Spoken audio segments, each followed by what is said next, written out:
cher ami. The usual. Voila! And how are the children? Getting bigger. Growing older. Aren't we all, n'est-ce pas? Growing older each year, but we're surviving. Aren't we all, n'est-ce pas? While we're on this subject, What subject? mothers. You know, Anne's parents are coming over tomorrow to meet Jean-Michel's family.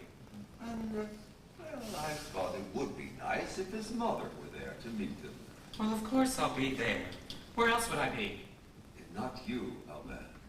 Sybil. Sybil who? Sybil, Jean-Michel's mother. By Sybil Jean-Michel's mother. Do you refer to that woman who seduced you one night backstage at the Lido in Paris? That English tart who every 3 or 4 years thinks to send her own flesh and blood son a birthday card, and always, I might add, on the wrong day? That's the one. Without threats or tantrums, I tell you now, if that woman comes, you die. If only it were that easy. What right has that woman got to butt into the boy's life now? Where was she all these years when he really needed his mother? I'll tell you where. Huddled in any corner of the world, in any corner of a room with any man she could lay her hands on, that's where.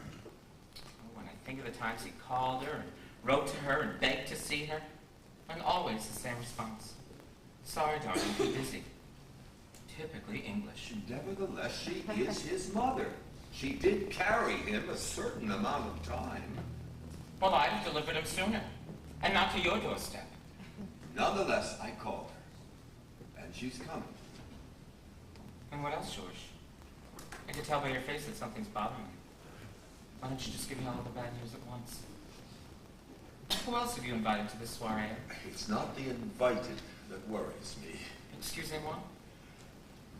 Tonight, of all nights, there has to be a full moon. It's beautiful, isn't it? And you had to wear that cologne. Don't you like it? Like it. And on top of that, you're wearing this particular blue. I thought it was your favorite color. I know. I know. George, please. We're in public view. I must be insane to think that after all of these years, you still bring a blush to my cheek. Oh, fool. Do you recall that windy little beach we walked on that afternoon in fall? That afternoon we met, a bella with a concertina sang. What was the song? It's strange what we recall, and odd what we forget. I heard la da da da da da da as we walked on the sand. I heard la da da da. I believe it was early September. Through the crash of the waves, I could tell that the words were romantic. Something about sharing, something about falling. Though the years race along, I still think of our song on the sand.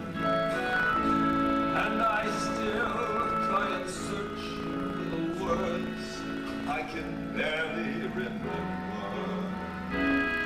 Though the time tumbles by, there is one thing I am forever certain of. I hear la da da da da da da da da da da da, and I'm young and in love.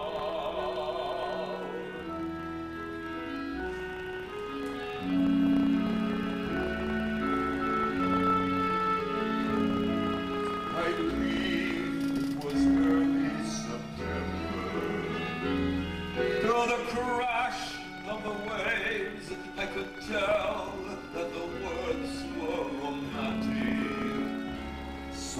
about Sherry, something about always. Though the years lay so long, I still think of our song on the sand.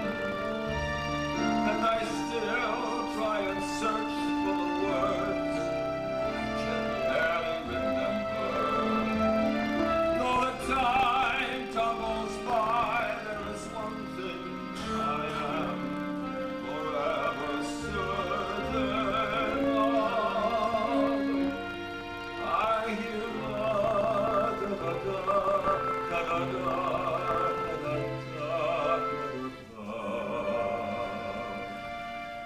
and I'm young and in love. George, you play my heart like a concertina. You're such a poet. Not so sure about the crash of the waves this being the Mediterranean. But basically, you are correct. It's about love, this wedding, not jealousies and old wounds. So Sybil can come, and we shall bear witness to our son's marriage together, hand in hand, in hand. Alba, there's something more that you should know. Later, George, we can't be late for the second show. And I have to tell you something. Later, Shelly, I can't keep my audience waiting. Alba! For the first time in his life, he has to be on time. Oh, Alba.